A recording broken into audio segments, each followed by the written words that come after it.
Bom dia, meu nome é Bruno, faço parte do curso de ADS do campus de Mossoró e a gente está aqui para apresentar o trabalho final, né, A3, referente ao trabalho de modelagem de software. Bom dia, eu sou Pedro César, sou da unidade Mossoró UNP, faço curso de Ciência da Computação e vamos apresentar, como o Bruno falou, a A3 de modelagem de software. É, Primeiramente, a gente a gente vai falar, né, na verdade, de um site de gerenciamento de candidatos para supermercado. Pode passar, Pedro.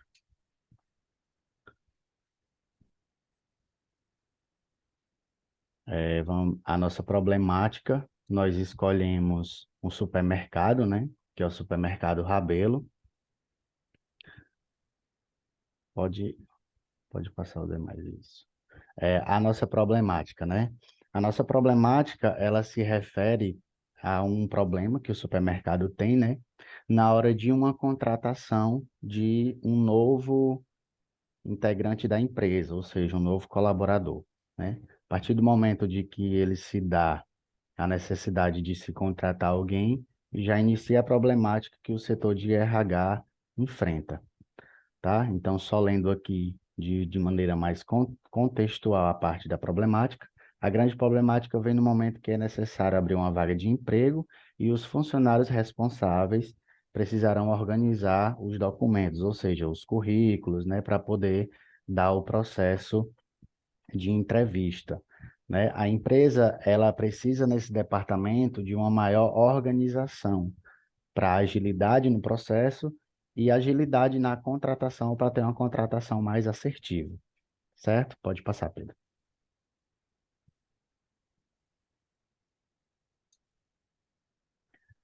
E a nossa solução encontrada foi nós criarmos um site, né, ou software, mas que seria mais interessante sim um site, pelo fato de que todos iriam ter acesso através de um link que a empresa iria disponibilizar para o candidato e o candidato iria fazer esse cadastro do seu currículo. Por quê? A empresa ela tem um problema de um grande acúmulo de arquivos em papéis, né? E para a seleção desses candidatos, eles necessitam estar procurando de currículo a currículo, né? Muitas vezes perdendo um tempo consideravelmente bom, no qual eles poderiam estar fazendo outras atividades, e eles perdem esse tempo procurando pessoas que se enquadrem na vaga, com experiência na vaga, e que no qual eles não encontram nenhuma em duas pastas, ou seja, eles levam praticamente um dia para fazer, só para separar os currículos dos quais eles vão entrar em contato. Então, nós tivemos a ideia desse site, no qual ele vai colocar todas as informações dele dentro do site, para poder isso ser disponibilizado ao gestor de RH, né, com interface simples, umas tabelas de acordo com a situação e uns botões a ser preenchidos.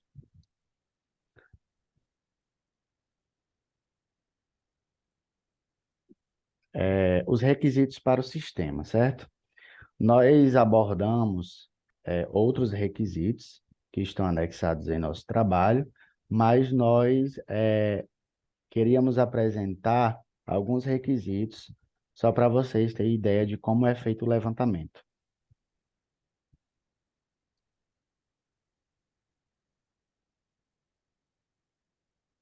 Nessas tabelas, nós vamos ter duas tabelas, certo? O de requisitos funcionais, que ele mostra através, primeiramente, do código, né? Ele diz qual é a prioridade do requisito, a importância dele, se ele é de alta importância ou se ele é de média importância, né? O nome do requisito, de que se trata, como vocês podem ver no exemplo, confirmação de cadastro ou cadastro de gestor, e aí ele fala a descrição do que esse requisito vai falar, vai executar, né? O tipo de requisito, se ele é funcional ou não funcional, e aí ele mostra também a origem, de onde foi solicitado esse requisito. Pode passar, Pedro.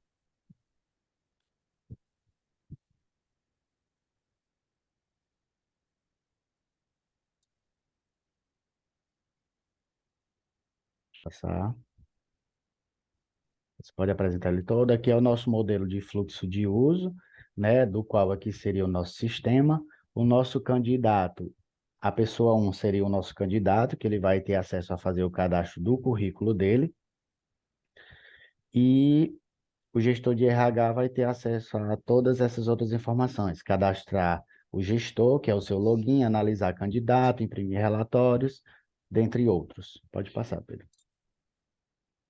E aqui de maneira rápida eu vou mostrar para vocês mais ou menos a interface como ela iria ficar. Aqui seria a primeira entre candidato e gestor, o qual fosse a pessoa que estivesse acessando, ele iria clicar. Pode passar.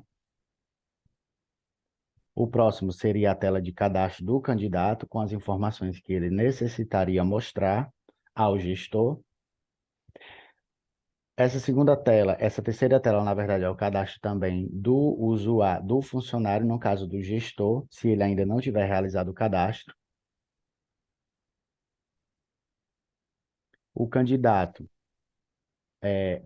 o gestor de RH vai ter essa tela também, com os tipos de candidato, né, aguardando análise, os aprovados e reprovados, e do banco de talentos.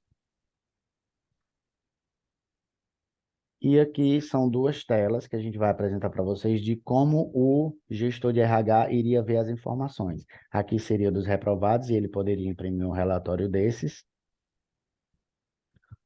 E esses seriam os aprovados, que quando ele imprimisse o relatório, iria sair os contatos.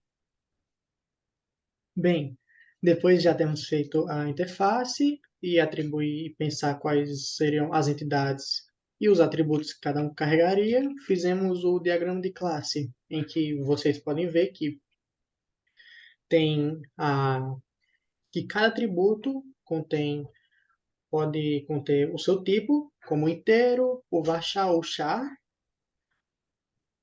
e com isso podemos ver que temos as três entidades, candidato, a vaga e o funcionário, com os seus atributos e embaixo o resumo do que exatamente poderiam executar, como no caso do candidato, como podem ver que ele pode se cadastrar, enviar dado e conferir os seus status.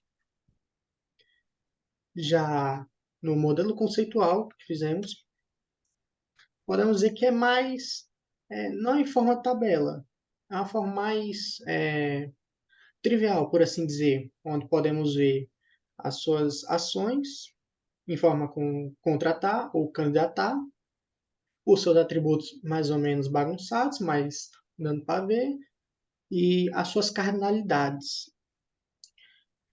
Eu vou dar aqui exemplo de como é que surgiu essas cardinalidades do candidato à vaga, do candidato a funcionário.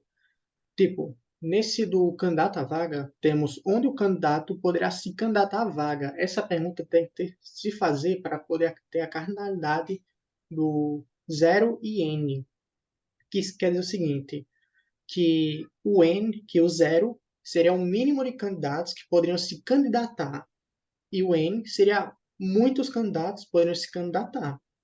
Seguindo essa lógica,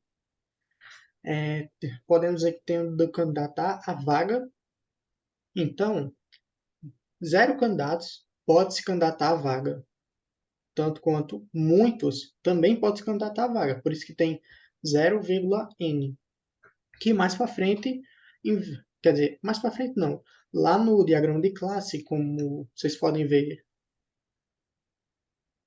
em vez de CN tem asterisco, que significa a mesma coisa. Depois disso, temos do candidato a funcionário, que seria o quê? Do candidato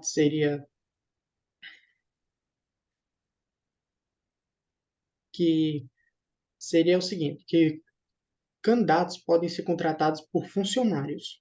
Então, tem uma relação que, no mínimo, um candidato pode ser contratado, e no máximo, um também. Com isso, a gente pode ver a relação do funcionário com o contratar, que tem uma seguinte lógica, que o mínimo de funcionários para fazer o serviço de contratar um candidato seriam zero. Nenhum faz trabalho, não é realizado nada.